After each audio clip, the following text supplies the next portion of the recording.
तो machinery, furniture, etc. are the examples of expenditures. So broadly speaking, expenditures are three types. Okay, namely, तो पहले तो हम लोग expenditure का मतलब समझ गए कि money spent or liability incurred for acquiring goods or service or asset is called capital expenditure.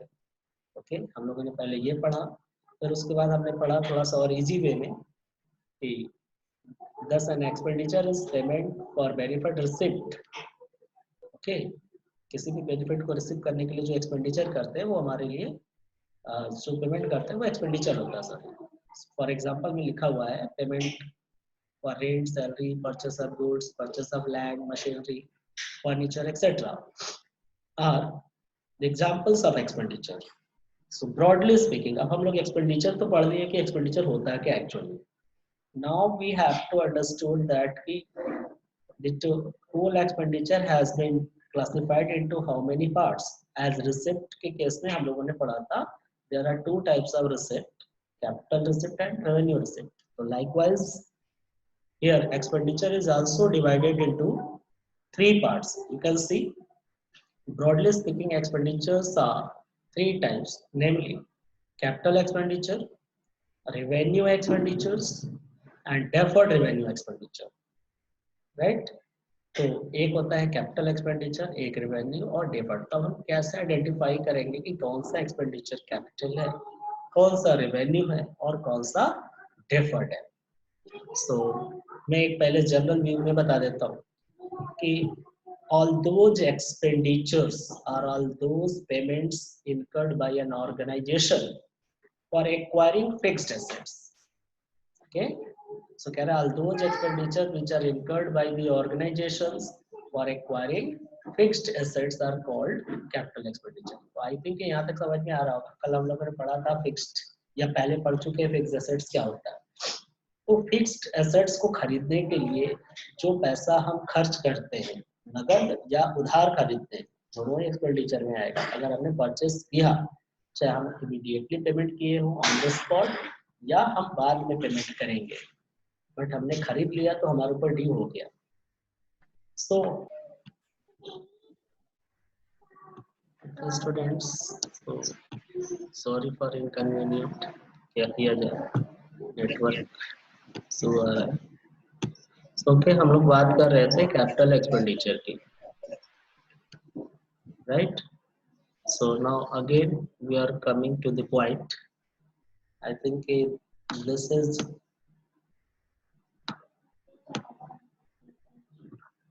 just I'm increasing the size. Okay, so we were discussing here all those expenditures which are incurred by the organization for acquiring fixed assets are called expenditure, capital expenditure. तो आपको समझ में आ गया कि fixed asset पे जो भी पैसा खर्च होता है उसे capital expenditure कहते हैं. Examples में दिया है purchase of computers, land, building, machine, furniture, etc. The money is spent on bringing these assets like freight, carriage, or money is spent on installation of plant and machinery is also a capital expenditure. तो कह रहा है कि the money is spent on bringing these assets, यानी जो assets पे हम खर्च करते हैं या इन assets को खरीदने के बाद उस पर immediately जो खर्च करते हैं, ध्यान से समझना. जैसे अगर आपने एक मशीन खरीदा 2 लाख रुपए का दुकान से, तो दुकान से मशीन ठीक आपके फैक्ट्री में तो आ नहीं जाएगा, तो उसको लाने के लिए कैरेज आपको देना पड़ेगा, ढुलाई भाड़ा. सो उस मशीन 2 लाख रुपए का आपने खरीदा, प्लस उसको अपने फैक्ट्री तक लाने का जो किराया दिया सपोज है 2000. सो ये 2000 रुपए जो कैरेज दे रहे हैं उस मशीन, नई मशीन को खरीद के लाने के लिए, वो भी आपका कैपिटल एक्सपेंडिचर होगा, क्योंकि वो मशीन की कीमत को ऐड कर देता है. इतना ही नहीं, मशीन आते ही अपने आप में चालू नहीं हो जाता, उसको इंस्टॉल करवाना पड़ता है. तो इंस्टॉलेशन खर्च भी मान लो कि 5000 रुपए हो गए, तो अब कुल मशीन की कीमत कितनी हो गई, 2,07,000, क्योंकि 2 लाख की मशीन थी, 2000 हमने कैरेज पे दिया और 5000 उसका इंस्टॉलेशन पे दिया. तो इस प्रकार कहा जा सकता है कि जो पैसा हम खरीदने पे खर्च करते हैं वो तो कैपिटल एक्सपेंडिचर है ही फिक्स्ड एसेट्स को, बट उस फिक्स्ड एसेट्स को वर्किंग कंडीशन में लाने तक इमीडिएटली जो भी खर्च करेंगे वो भी कैपिटल एक्सपेंडिचर में इंक्लूड होगा।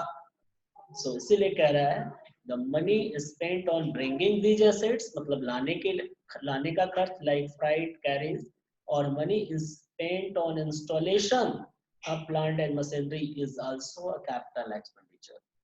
Similarly, amount is spent for improving the existing assets, ठीक इसी प्रकार अगर हमारे पास पहले से कोई assets है और उसकी कैपेसिटी में improve कर रहे हैं जिससे उसकी वैल्यू बढ़ेगी, तो ऐसा खर्च जो हमारे फिक्स्ड एसेट्स की कैपेसिटी को improve करता है, एग्जिस्टिंग एसेट्स की कैपेसिटी को improve करता है, वो भी कैपिटल एक्सपेंडिचर होगा। फॉर एग्जाम्पल, अगर आपकी फैक्ट्री की बिल्डिंग 2 स्टोरी की थी, सेकेंड स्टोरी, अब उसमें 1 स्टोरी और कंस्ट्रक्शन करवाया गया, तो जब 1 स्टोरी और कंस्ट्रक्शन कराया गया तो इससे आपकी फैक्ट्री की बिल्डिंग की कैपेसिटी क्या हुई, इंप्रूव हुई। तो इस पे जो भी पैसा खर्च हुआ वो हमारा कैपिटल एक्सपेंडिचर, यानी कि कह सकते हैं कि कोई भी ऐसा खर्च जो फिक्स्ड एसेट्स पे करते हैं जिससे हमारी प्रोडक्शन कैपेसिटी या उसकी कैपेसिटी में इंप्रूवमेंट आ जाता है, प्रोडक्शन कैपेसिटी में या उसकी कैपेसिटी में इंप्रूवमेंट आ जाता है ऑपरेटिंग कैपेसिटी में, तो इसे कैपिटल एक्सपेंडिचर कहते हैं। ठीक है, so the benefit of these assets accrue to firm over a number of accounting periods, और ऐसे खर्च का जो बेनिफिट होता है हमें आगे कई साल तक मिलता है। So these assets are shown in the balance sheet, और कैपिटल एक्सपेंडिचर जो एसेट्स में किया जाता है उसे हम बैलेंस शीट में दिखाते हैं। These assets are written off in the form of depreciation over the period of their use in the business, और ऐसा एसेट्स जो कैपिटल एक्सपेंडिचर होता है उसको जब हम यूज करते हैं तो यूज करने से उसमें जो उसकी वर्किंग कैपेसिटी का लॉस होता है, लाइक घिसावट होती है एसेट्स में, टूट फूट होता है, तो उससे होने वाले लॉस को कहते हैं डेप्रिसिएशन। तो धीरे धीरे हम लोग उस एसेट्स पे जितने रुपए का टूट फूट होता है उतना माइनस करके दिखाते हैं, उस माइनस जो करते हैं उससे हम कहते हैं डेप्रिसिएशन। सो यहाँ तक समझ में आया? Yes sir. अथर समझ में आ गया? Yes sir. चलो ठीक है, अब आते हैं हम लोग रेवेन्यू एक्सपेंडिचर। ठीक है, सो रेवेन्यू एक्सपेंडिचर में देखिए कह रहा है यहाँ पर ठीक रिवर्स होता है। रेवेन्यू एक्सपेंडिचर रिपीटेटिव नेचर का होता है, जबकि कैपिटल एक्सपेंडिचर क्या होता है, नॉन रिपीटेटिव या नॉन रिकरिंग होता है, क्योंकि वन टाइम खर्च किया जाता है। और रेवेन्यू एक्सपेंडिचर जो हम खर्च करते हैं उसका बेनिफिट हमको सेम ईयर में मिलता है, यानी कि जैसे किसी एम्प्लॉय को आपने सैलरी दिया तो वो एम्प्लॉय आपको उस सैलरी के बदले में उसी साल उसी महीने से काम करेगा, न कि अगले साल। लेकिन कैपिटल एक्सपेंडिचर में क्या होता है, खर्च एक पहले साल करते हैं उसका बेनिफिट आगे कई साल तक मिलता है। सो यहाँ पे कह रहा है all those expenditures which are incurred in the firm during an accounting period, एक अकाउंटिंग पीरियड जनरली 12 महीने का होता है, तो कह रहा है those expenditure which are incurred in the firm during an accounting period and the benefit of which is also enjoyed by the firm in the same accounting period are termed as revenue expenditure। so देखो बहुत अच्छी चीज यहाँ पे बताइए, learn भी कर लोगे कि कोई भी ऐसा खर्च, ठीक है, जिस अकाउंटिंग पीरियड में हम करते हैं और उसका बेनिफिट भी फर्म उसी अकाउंटिंग पीरियड में एंजॉय करती है, तो ऐसे एक्सपेंडिचर को रेवेन्यू एक्सपेंडिचर कहते हैं। लाइक एग्जांपल के रूप में दिया है परचेज ऑफ गुड्स। सो अगर इस साल खरीदा गुड्स, जो खर्च किया तो गुड्स को इसी साल बेचेंगे, गुड्स को हम आगे कई साल तक नहीं बेच सकते। अगर कुछ बिना बिका हुआ गुड्स बच जाता है, अनसोल्ड गुड्स बच जाता है, उसे हम स्टॉक कहते हैं, और स्टॉक हमारा एसेट्स हो जाता है। फिर सर्विसेज, सर्विस को तो स्टोर करके भी नहीं रख सकते। पेमेंट ऑफ सैलरी, अगर एम्प्लॉय को सैलरी पेमेंट कर रहे हैं तो एम्प्लॉय उसी साल काम करेगा। रेंट, जिस साल हम यूज कर रहे हैं प्रॉपर्टी को उसी साल के लिए रेंट देना होता है, ठीक है। एडवर्टाइजमेंट एक्सेट्रा, अगर आप एडवर्टाइजमेंट करा रहे हो तो अगर एक साल के लिए दिया एडवर्टाइजमेंट एक्सपेंडिचर तो उसका बेनिफिट उसी एक साल के लिए मिलेगा। तो this means these are the expenditure which expire in the same accounting period, जिसका बेनिफिट हमको ठीक उसी साल मिलता है, अगले साल नहीं, right. So all revenue expenditures are debited to either trading account or in the profit and loss account. Capital expenditure कहाँ दिखाते थे? बैलेंस शीट में, लेकिन यहाँ बता रहा है all the revenue expenditures are debited to either trading account, या तो ट्रेडिंग में करेंगे, और in profit and loss account as per their nature, जैसा उनका नेचर होगा। क्योंकि एक्सपेंडिचर जो होते हैं रेवेन्यू, टू टाइप्स के होते हैं, one is direct and other one is indirect. So जो डायरेक्ट होता है उसे ट्रेडिंग अकाउंट में दिखाते हैं, और जो इनडायरेक्ट होता है उसे प्रॉफिट एंड लॉस अकाउंट में दिखाते हैं। तो डायरेक्ट एक्सपेंडिचर क्या होता है? डायरेक्ट एक्सपेंडिचर ऐसा एक्सपेंडिचर होता है जिसका सीधा सीधा कनेक्शन प्रोडक्शन से होता है, मतलब गुड्स और सर्विसेज के प्रोडक्शन से सीधा संबंध होता है, उसे डायरेक्ट एक्सपेंसेस कहते हैं। और इनडायरेक्ट वो होता है जो गुड्स को सेल करने में प्रमोट करता है, गुड्स को सेल करने में जो हेल्प करता है वो हमारा होता है इनडायरेक्ट एक्सपेंसेस। तो प्रोडक्शन से रिलेटेड एक्सपेंसेस डायरेक्ट और सेलिंग से रिलेटेड इनडायरेक्ट, तो उसको पीएल में दिखाते हैं।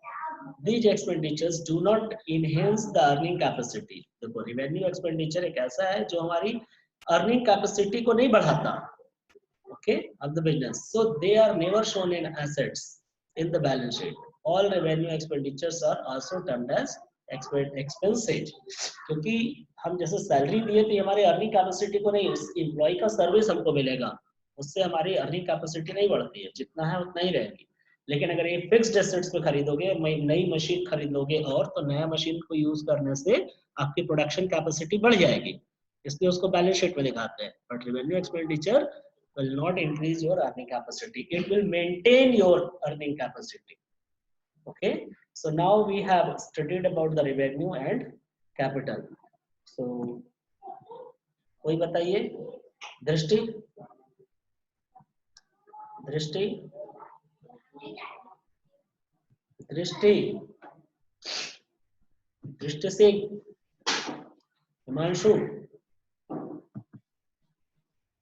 Himanshu, yes sir. हाँ, रेवेन्यू एक्सपेंडिचर क्लियर हुआ? Yes sir. चलिए डिफरेंस हम लोग देख लेते हैं, हालांकि आप लोग को डिफरेंस समझ में आ गया होगा, फिर भी देख लो। मीनिंग कैपिटल और रेवेन्यू का मीनिंग के बेसिस पे। So capital expenditure are incurred for acquiring fixed assets like land, building, machine, computer etcetera. और रेवेन्यू एक्सपेंडिचर क्या होता है? Are incurred for meeting the day-to-day operations of the business. For example, purchase of goods, payment of wages, salary, rent, etc. ठीक है, बात है दूसरा benefit.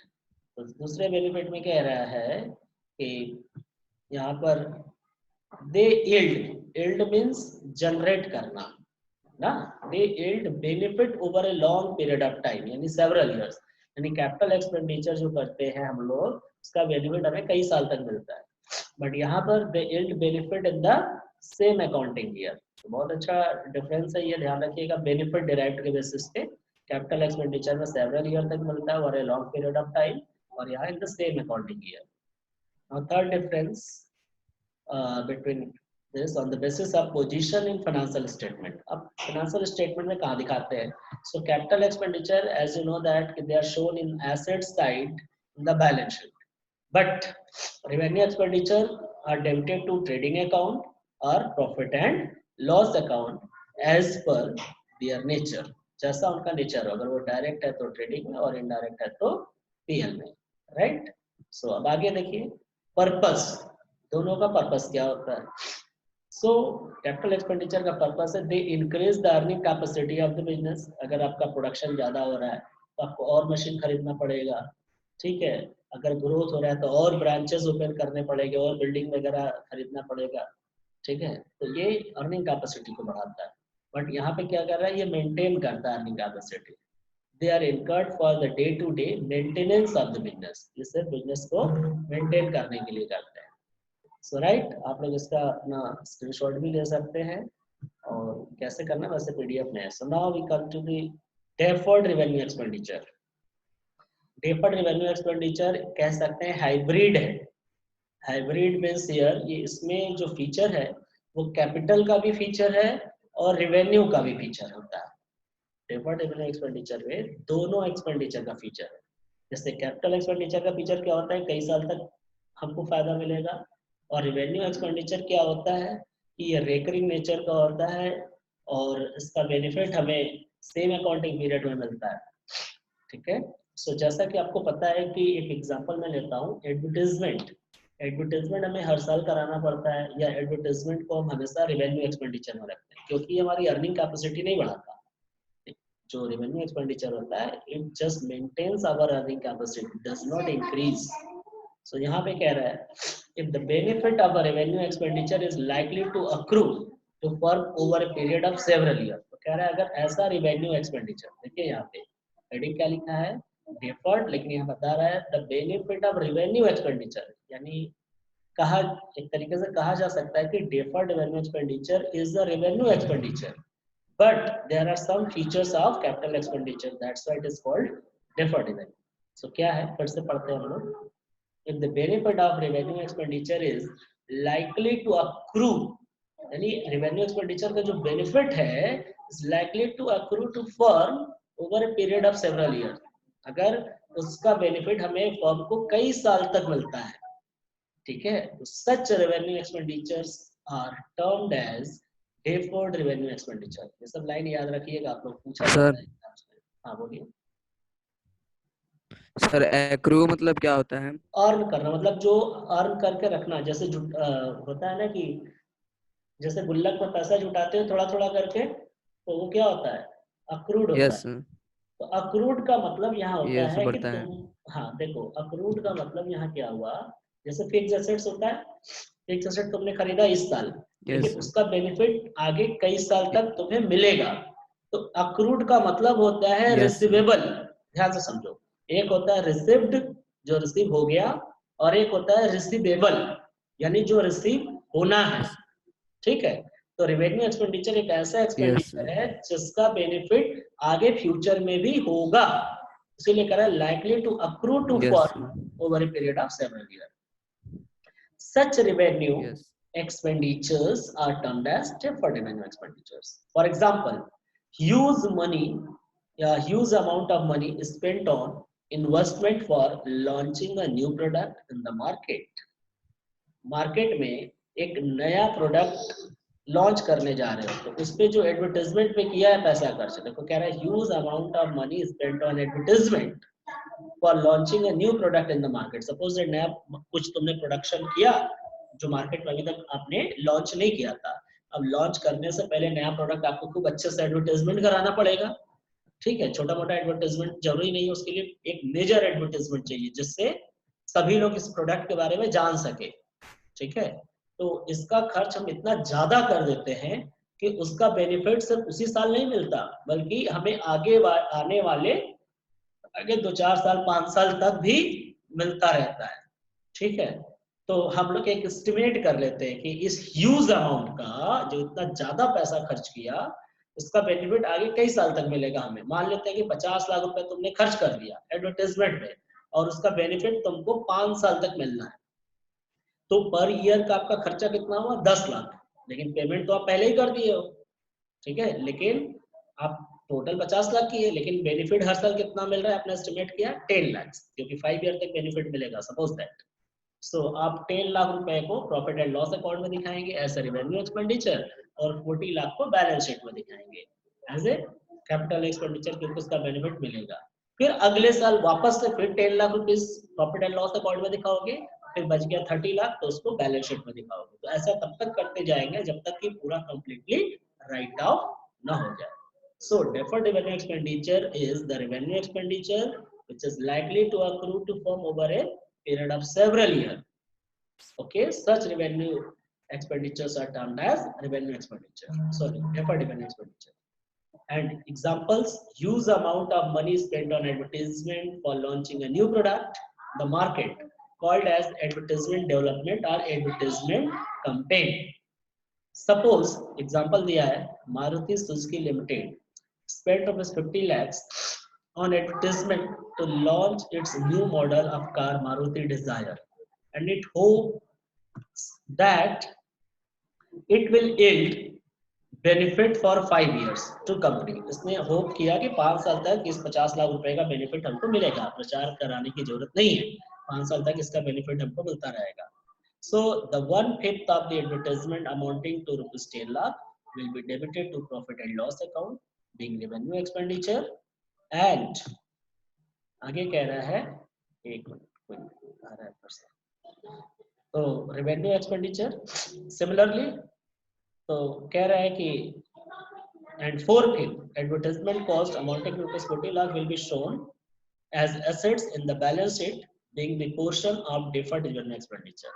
तो जो 40 लाख रुपए दिखाएंगे बैलेंस शीट में वो डेफर्ड रेवेन्यू एक्सपेंडिचर के नाम से दिखाएंगे और 10 लाख रुपए को पीएल में दिखाएंगे एडवर्टाइजमेंट के नाम से. फिर नेक्स्ट ईयर सिमिलरली फिर ऐसा ही करेंगे. Similarly, rupees 10 lakh will be written up each year from this balance sheet and shown in the debit side of PL account, and remaining amount will be recorded as deferred revenue expenditure in the balance sheet, and it will be done till it is finally written off. तो समझ में आया deferred revenue expenditure क्या होता है? ये एक revenue expenditure ही होता है, बट फर्क है इतना ज्यादा पैसा खर्च करते हैं कि उसका बेनिफिट आगे हमें कई साल तक मिलता है, इसलिए इसको डेफर्ड रेवेन्यू एक्सपेंडिचर कहते हैं. कोई कंफ्यूजन यहाँ तक? दृष्टि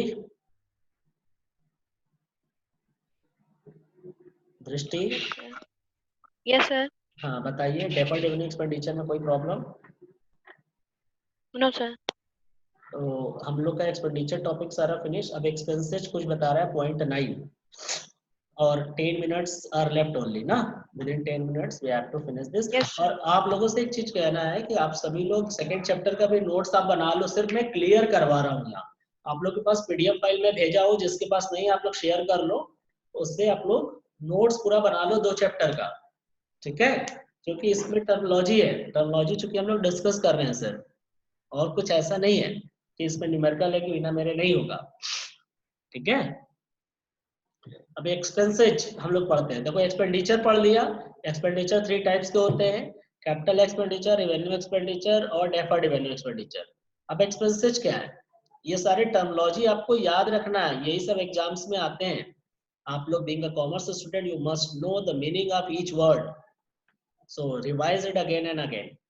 So now this here it is saying expenses is the cost. Expenses क्या होता है? Is the cost incurred in producing goods and services for selling purpose. Thus expenses includes. तो expenses में क्या बता रहा है? पहला लाइन अच्छे से याद रखोगे आप. Cost incurred in producing goods and services for selling purpose. यानी जो goods को प्रोडक्शन करने में सेलिंग पर्पस के लिए या सर्विस को, या जरूरी नहीं कि गुड्स हम प्रोडक्शन ही करें, हम रेडीमेड गुड्स भी खरीद सकते हैं सेल करने के लिए. यानी सेलिंग पर्पस वर्ड याद रखना. यानी सेलिंग पर्पस के लिए जो भी हम खर्चा कर रहे हैं प्रोडक्शन पे या सर्विस को एक्वायर करने के लिए, प्रोडक्ट गुड्स को प्रोक्यूरमेंट करने के लिए, तो ये हमारा कॉस्ट कहलाता है. और इस कॉस्ट में क्या क्या चीजें आती हैं आप अच्छे से याद रखोगे इसको. Expenses include cost of goods sold या कॉस्ट ऑफ सेल्स. यानी जो गुड्स हमने बेचा, मान लो कोई गुड्स हमने 10,000 रुपए का बेचा, तो उसको बनाने में लागत हमारी कितनी आई, कॉस्ट कितनी आई. कॉस्ट मान लो 8,000 आया, तो वो हो जाएगा कॉस्ट ऑफ गुड्स सोल्ड, क्योंकि सेलिंग प्राइस हमेशा कॉस्ट से ज्यादा रखते हैं ताकि प्रॉफिट हो सके. तो सेलिंग प्राइस अलग है और कॉस्ट प्राइस अलग होता है. तो एक्सपेंसेस में क्या इंक्लूड कर रहा है? Cost of goods sold plus आगे क्या कर रहा है second point, amount paid for general business expenses. देखो गुड्स का प्रोडक्शन करने पर अपने आप में तो सेल नहीं हो जाता, उसको सेल करने के लिए और भी खर्च करते हैं, जैसे एडवर्टाइजमेंट करते हैं, किराया देते हैं, सैलरी देते हैं, तरह तरह के खर्चे करते हैं दुकान का, तब तो जाके सेल होता है ना.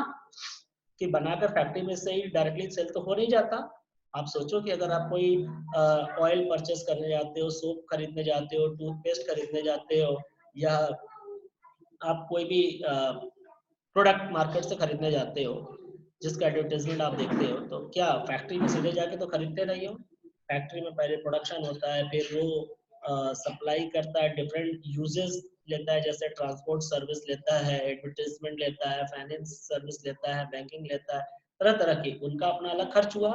उसी तरह जहां से हम लोग खरीदते हैं रिटेलर से, तो रिटेलर भी दुकान का किराया देता है, दुकान का बिल भी देता है, दुकान में जो एम्प्लॉय रखा है उसका खर्चा देता है, और भी स्टेशनरी वगैरह, इन सारे कॉस्ट को उसमें जोड़ लेता है.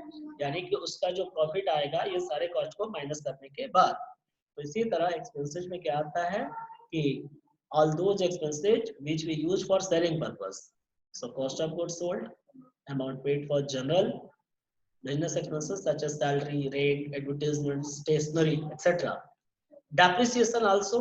Depreciation क्या होता है? Decrease in the value of fixed assets used for the purpose of business is also an expense.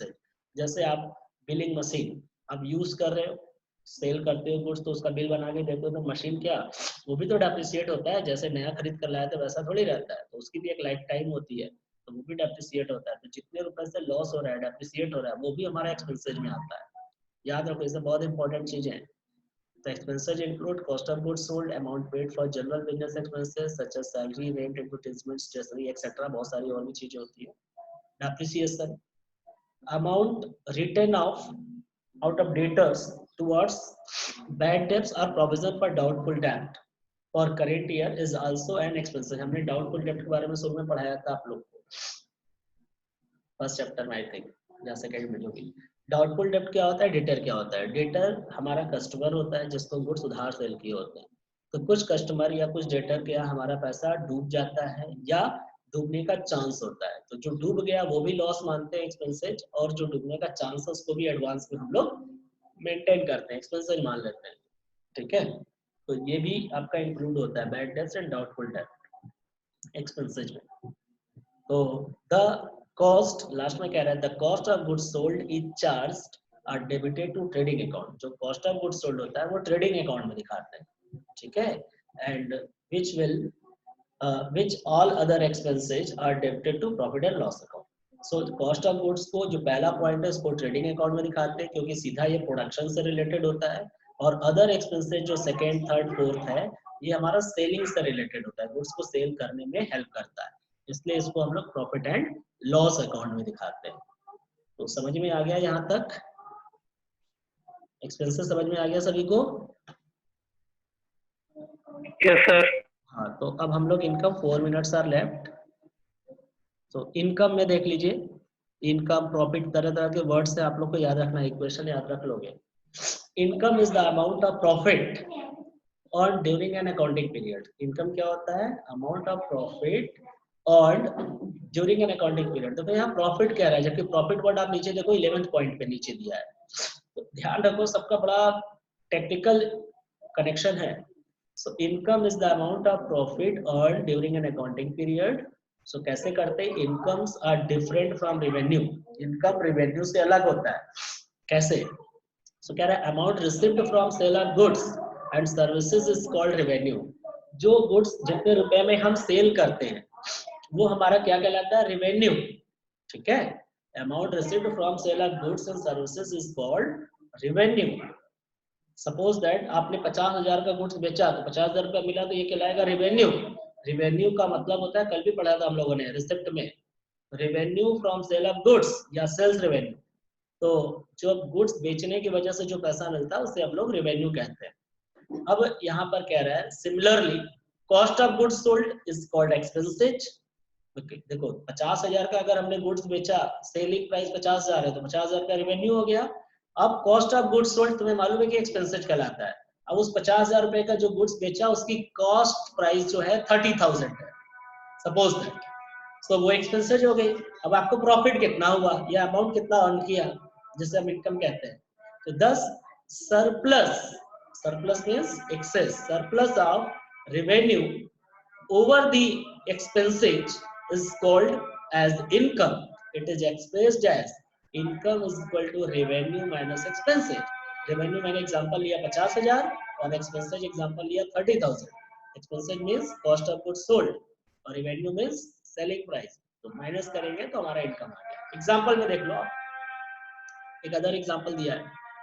For example goods costing rupees 2 lakh, यहाँ कॉस्ट प्राइस 2 लाख है, sold for rupees 2,60,000, this is what selling price. तो ये revenue हो गया और ये expenses हो गया। So the sale price of the goods sold is revenue while cost of goods sold is an expenses. So rupees 60,000 is an income. So income is equal to revenue minus expenses. You can see here 2,60,000 minus 2 lakh will be 60,000. Right? यहाँ तक समझ में आ गया? सभी को समझ में आ गया? Yes sir. तो हमारे ख्याल से यहाँ तक क्लियर हो गया। अब प्रॉफिट का थोड़ा बड़ा सा है पोर्शन, हम लोग कल डिस्कस करेंगे, आज 1-1.5 मिनट बचा है, तो यहाँ तक बल्कि आप प्रॉफिट कल पढ़ के रखोगे कल हो सकता है हम स्टार्ट करते समय थोड़ा सा आप लोग से पूछे भी कि ग्रॉस प्रॉफिट क्या होता है, नेट प्रॉफिट क्या होता है, ठीक है, गेन क्या होता है।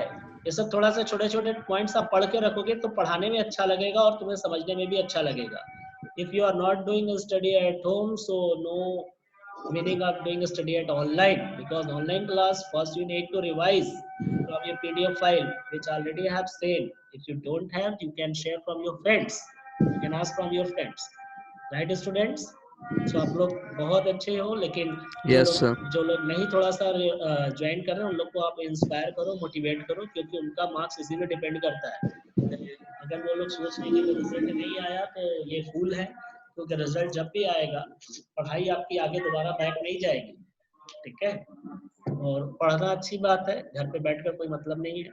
और आप लोग नोट्स बना लो अच्छे से, सेकंड चैप्टर तक का, ये भी खत्म ही होने वाला है, ज़्यादा समय नहीं लगेगा इसमें, क्योंकि मैं धीरे धीरे पढ़ा रहा हूँ। आप लोग को एक एक चीज नए हो, अगर आप ये ऑफलाइन होता, क्लास में होता, तो मैं तुम लोग को बोर्ड पे अपने से बहुत सारे एग्जाम्पल देकर अब तक ये कब का खत्म हो गया होता और समझ में जल्दी आ जाता, क्योंकि यहाँ पर वॉइस डिस्कनेक्ट हो जाता है बीच बीच में, और हमें उसी हिसाब से बताना होता है जो पीडीएफ में है, ताकि आप दोबारा घर पे रिवाइज कर सको, राइट।